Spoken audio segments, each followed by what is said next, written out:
Starting a successful business is it's so tough. Odds are truly against you. Only 4% of businesses hit the $1 million mark, and only 0.4% of businesses kiss the $10 million a year mark. But having great business partners definitely helps you beat the odds. But how do you know if the people you're considering to go into business with are the right fit for you? Here are some things to consider when choosing your business partners.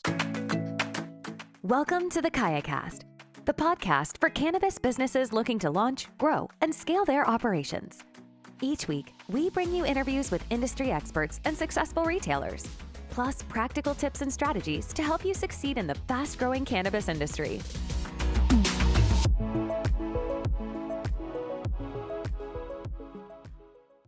Number one, are you in the same financial position? Business at times is a war of attrition, and oftentimes people quit before success comes.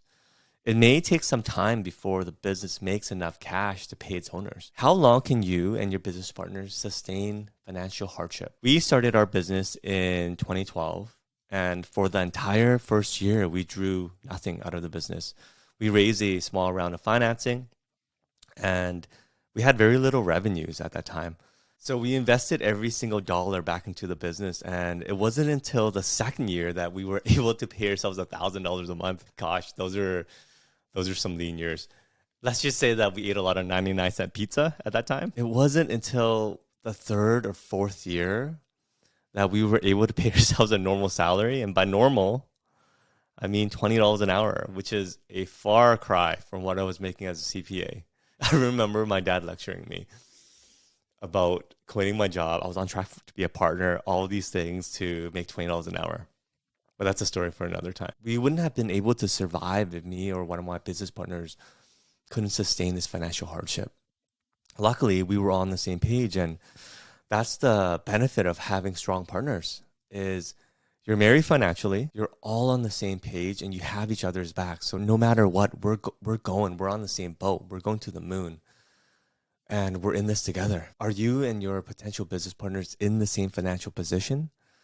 Can you sustain the same level of financial hardship? Are you able to live poor, if needed, for a period of time to grow the business? Number two, do you share the same financial expectations? Are you building a lifestyle business or a growth business? A lifestyle business is a business you grow to a point where it has sufficient cash flows to fund the owner's lifestyle. The business really serves you. A growth business it's exactly what it sounds. It's a business where you're reinvesting as much cash as possible back into the business for future growth. It requires the owners to take as little cash out of the business as possible. In this instance, you're really serving the business. It's so important to be on the same page with the type of business you guys are growing because it truly impacts personal finances. The first business that I started with my business partner was a seafood distribution business.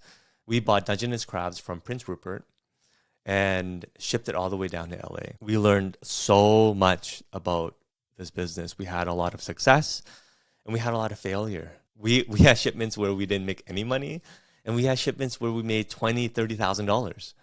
It was amazing when it worked. It was very frustrating when it didn't.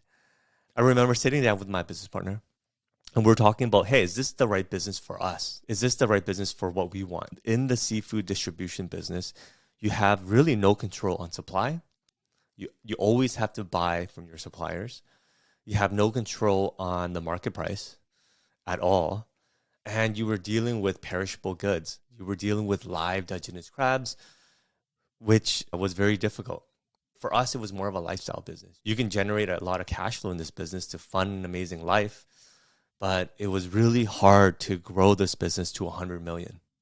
So we decided that this wasn't for us, that we really wanted to be in a growth business.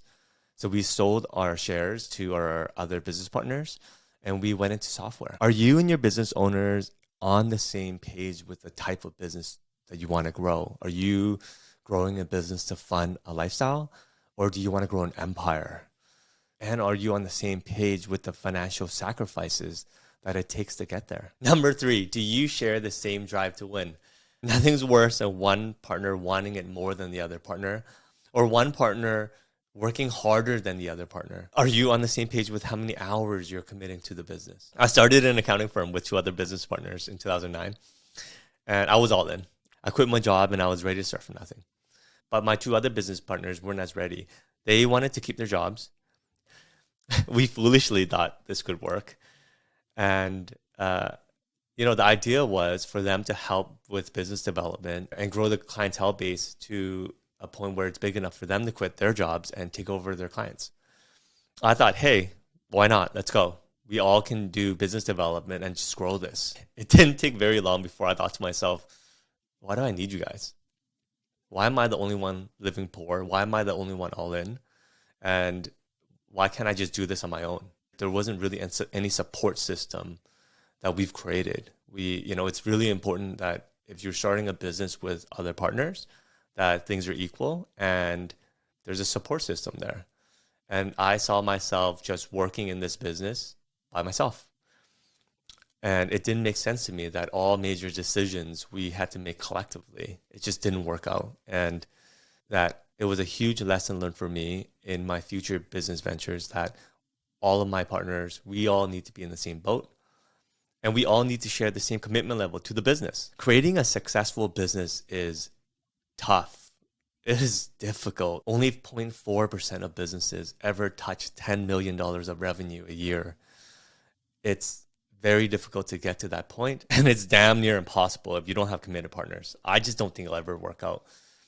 If you are starting a business with your partners, make sure that you guys share the same level of commitment, that you guys are all in and you're in the same boat and you're marching in the same direction. Number 4, going into business is a guaranteed way of manufacturing disagreement and conflict.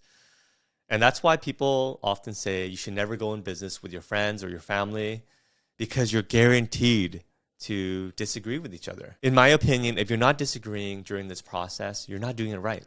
There is no way for you to march towards $1 billion without disagreeing on something. And I think it's actually a good thing. It helps flush through problems more thoroughly and ensures that you make the best decision at the end. One framework that we use that has worked for us is imagine that everything that you own is in your business and you're never, ever going to sell your business. So every single decision that you make needs to be the best for the long-term success of the business. And that's a really good foundation to have. And it's a really good position to take. Because even though you disagree, you know that your business partners are coming to this problem with the same position as you. What is the best for the long-term success of the business? A great quote I heard, I forget who said it, is the most successful businesses are the ones that make the most mistakes. And the trick is you can't make a mistake so big that it takes you out of the game. And this is an awesome quote. And thankfully, decisions that are so big that you have to get right don't come very often. And a good framework that we use is if there's ever a decision that is so big that it may take us out of the game, we have to collectively decide. So it's all or nothing. All of us need to be on the same page in order to move forward. And for decisions that are routine, that are just operational, we all give our opinions and our analysis, and collectively we just decide. We decide and we commit. There's a great framework that we have adopted from Amazon that once a decision is made, everybody commits to ensure that it's successful. Even the parties that are opposed to that decision, collectively as a group, if we decide, we move, and we are 100% committed. Okay, some questions to ask yourself if you're going into business with the right people. Are you in the same financial position? Business is oftentimes a war of attrition, and it may take some time before the business generates enough cash flow to pay its owners. Do you share the same financial goals? Are you building a lifestyle business or a growth business? Are you willing to make the same financial sacrifices to be successful? And finally, do you share the same commitment to win? It'll never work out if one partner is working harder to grow the business than the other partner. If you enjoyed this video, please hit the like button. And if you want more videos like this, let us know. Enter a comment below. Until next time, guys, take care. Thanks for listening to the KayaCast podcast. We hope you enjoyed the show. Don't forget to subscribe to our podcast in your favorite podcast app, or visit our website to learn more about our guests and to access the full archive of episodes from the show. Join us next time as we continue to explore the world of cannabis and help you grow, launch, and scale your business.